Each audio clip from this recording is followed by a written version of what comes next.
बहुत समय से सूखा पड़ा था, लेकिन फाइनली अब डॉक्टर स्ट्रेंज पर एक बिग अपडेट आ गई है। ना सिर्फ डूम्सडे में स्ट्रेंज का बिग रोल रहेगा, बल्कि बेनेडिक्ट कम्बरबैच का रिटर्न सीधे सीधे डॉक्टर स्ट्रेंज 3 का इशारा भी हो सकता है। सो लेटेस्ट अपडेट ये है कि हमें पता भी नहीं चला और बेनेडिक्ट कम्बरबैच ने एवेंजर्स डूम्सडे में अपने सीन्स शूट भी कर लिए एकदम सीक्रेट तरीके से। देखो, अगर तुम्हें नहीं पता तो बता दूं, एवेंजर्स डूम्सडे में डॉक्टर डूम की टीम में एक विजर्ड भी है और वो विजर्ड पूरी मूवी में मास्क लगा कर रखेगा। तुम्हें उसका चेहरा नहीं दिखेगा, लेकिन एंड में पता चलेगा कि ये विजर्ड और कोई नहीं, स्ट्रेंज है। फिलहाल इस विजर्ड को कोड नेम दिया गया है आइवन। जैसे जब डूम्सडे में क्रिस इवांस के सीन शूट हो रहे थे तो उन्हें भी एक कोड वर्ड दिया गया था, लूक केज था शायद वो कोड वर्ड। बेसिकली ये कोड वर्ड्स एक्टर्स को इसलिए दिए जाते हैं ताकि वो मूवी में है ये चीज लीक ना हो। और क्रिस इवांस को भी ये कोड नेम इसीलिए दिया गया था ताकि स्टीव रॉजर्स मूवी में है ये न्यूज लीक ना हो, और हुई भी नहीं। स्टीव का पता हमें सीधे टीजर में चला। In the same way Benedict Cumberbatch का स्ट्रेंज ना सिर्फ मूवी में है बल्कि बहुत इंपॉर्टेंट रोल है इसका। जैसा कि मैंने अपनी लास्ट वीडियो में कहा था कि डूम्सडे से पहले एक बार मल्टीवर्स ऑफ मैडनेस फिर से निपटा लेना, क्योंकि मल्टीवर्स ऑफ मैडनेस डूम्सडे से बहुत डीपली कनेक्टेड रहने वाली है। और यहाँ पर मैं सिर्फ क्लियर वाले पोस्ट क्रेडिट सीन की बात नहीं कर रहा हूँ, पूरी मूवी, पूरी multiverse of madness movie doomsday से सीधे सीधे कनेक्टेड होगी। तो हाँ, स्ट्रेंज तो डूम्सडे में आ रहा है, लेकिन बात करें पर्टिकुलरली डॉक्टर स्ट्रेंज 3 की, तो मुझे लगता है कि ये सीक्रेट वॉर्स के बाद डेफिनेटली आने वाली है, बिकॉज डूम्सडे और सीक्रेट वॉर्स में स्ट्रेंज शेरिफ स्ट्रेंज बना रहेगा। ऑल्दो जैसे कॉमिक्स में एंड में वो फिर से सुधर गया था एंड हीरोज की साइड हो गया था, लेकिन डूम ने उसे इस बिट्रेयल के लिए 1 सेकंड में ही फूंक दिया था। ऐसा ही कुछ मूवी में भी होगा। ऑल्दो कॉमिक्स की तरह सीक्रेट वॉर्स मूवी में स्ट्रेंज को डूम मारेगा नहीं। उसका एक बहुत बड़ा रीजन है, वो ये है कि कुछ टाइम पहले एक अपडेट आई थी कि डॉक्टर स्ट्रेंज 3 भी अभी डेवलपमेंट में है, यानी इसके लिए डायरेक्टर वगैरह ढूंढे जा रहे हैं। लेकिन फिर भी ये मूवी अभी बहुत अर्ली स्टेज में है, बिकॉज अभी मार्वल का focus doomsday, brand new day और सीक्रेट वॉर्स जैसे बड़े प्रोजेक्ट्स पर होगा, जो कि ज्यादा इंपॉर्टेंट है। इनके बाद फिर नेक्स्ट सागा में ही डॉक्टर स्ट्रेंज 3 आएगी। प्लस एक और बिग रीजन इसका ये भी है कि नेक्स्ट सागा में मिडनाइट सन्स भी आने हैं और स्ट्रेंज मिडनाइट सन्स की टीम का बहुत इंपॉर्टेंट पार्ट है, बल्कि देखा जाए तो उसके बिना ये टीम बन ही नहीं सकती। तो स्ट्रेंज डूम को धोखा दे या ना दे, doesn't matter, ultimately secret wars में स्ट्रेंज सर्वाइव कर जाएगा, क्योंकि उसे मार्वल के नेक्स्ट सागा में, which is supposedly mutant saga, उसमें आगे कंटिन्यू करना है और उसी में स्ट्रेंज की 3rd मूवी भी डेफिनेटली आएगी। बस उसके लिए तुम्हें अगले सागा तक का वेट जरूर करना पड़ेगा।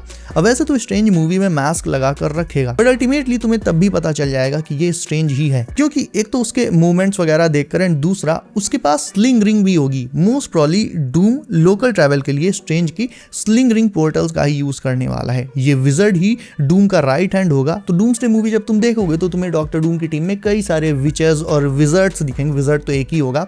अब ये जो विजर्ड है ये मास्क लगा कर रखेगा, तुम देखोगे तुम्हें लगेगा कि हाँ ये स्ट्रेंज हो सकता है उसका सूट वगैरह बदल जाए, हो सकता है ना पहचान पाओ। एंड में जब वो विजर्ड मास्क हटाएगा तो मास्क के पीछे चेहरा होगा स्ट्रेंज का। ये एक बहुत बड़ा शॉकिंग रिवील होगा और तब फिर डूम्सडे में ये दिखाया जाएगा कि जब स्ट्रेंज क्लिया के साथ इनकर्जन रोकने गया था, तब वो एक्चुअल में इनकर्जन रोकने नहीं बल्कि डूम से मिलने जा रहा था। क्लिया उसे सीक्रेटली डूम से मिलाने ले जा रही थी। मे भी ऐसा हो सकता है कि क्लिया की ही तरह डूम ने अपने और भी फॉलोवर्स को अलग अलग यूनिवर्सेस में भेजकर ऐसे ही मैस्ट्रो को बुलाया हो एंड कुछ दूसरे पावरफुल बीइंग्स इकट्ठा किए हो ताकि वो उसके लिए काम कर सके, और ये सब के सब डूम की तरह मास्क लगाते होंगे। कुछ टाइम पहले एक रिपोर्ट आई थी कि डूम की टीम में हल्क जैसा ही एक जायंट कैरेक्टर होगा जो डूम की ही तरह मास्क लगाता होगा। मुझे लगता है कि यही मैस्ट्रो है, और क्योंकि डॉक्टर डूम के सारे फॉलोवर्स भी उसी की तरह ड्रेसअप करते हैं, उसी की तरह मास्क लगाते हैं, तो इसीलिए मैस्ट्रो और स्ट्रेंज भी मास्क लगा कर रखेंगे। अब सोच कर देखो, जब मैस्ट्रो का फेस रिवील होगा तो कहीं अगर वो धोखे से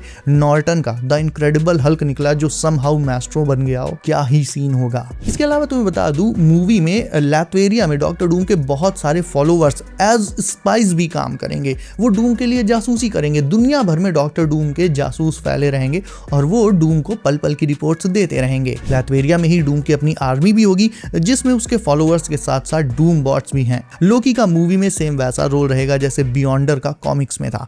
अलग से अब बियॉन्डर नहीं आ सकता क्योंकि मल्टीवर्स सागा की स्टोरी काफी आगे बढ़ चुकी है और अब बियॉन्डर के आने के लिए कहीं ना कहीं थोड़ी देर हो चुकी है। सो बियॉन्डर की जगह लोकी ने ले ली है एमसीयू में, और अगर तुम कंपेयर भी करते हो तो लोकी का रोल जो है वो टेक्निकली बियॉन्डर जैसा ही है। ऑल्दो ये भी ऑलमोस्ट कंफर्म है कि लोकी के डूम्सडे में कोई बहुत ज्यादा सीन्स नहीं होंगे, सिर्फ 2 या 3 सीन्स जिनमें उनमें से एक होगा तब का जब लोकी स्टीव रॉजर्स से मिला एंड उसे एंड उसकी फैमिली को अर्थ 828 पर रीलोकेट कर दिया। कॉमिक्स में डॉक्टर डूम ने बियॉन्डर्स की पावर चुरा ली थी एंड उन्हीं से बैटल वर्ल्ड बनाया था। और मेरी लास्ट लोकी वाली वीडियो में भी मैंने बताया था कि डॉक्टर डूम लोकी को मार के उसकी पावर्स एब्जॉर्ब कर लेगा और एंड में उन्हीं पावर्स से वो बैटल वर्ल्ड भी बनाएगा। लेकिन ये सुनने के बाद जाहिर सी बात है तुम्हें लगा होगा कि डूम्सडे लोकी की लास्ट मूवी होने वाली है, तो ऐसा बिल्कुल भी नहीं है। बिकॉज थॉर जब ओडिन से हेल्प के लिए प्रे करेगा और ओडिन उसे वैलहला से एक आर्मी भेजेगा, उस आर्मी में ओरिजिनल लोकी भी मौजूद होगा, यानी वो लोकी जिसे थानोस ने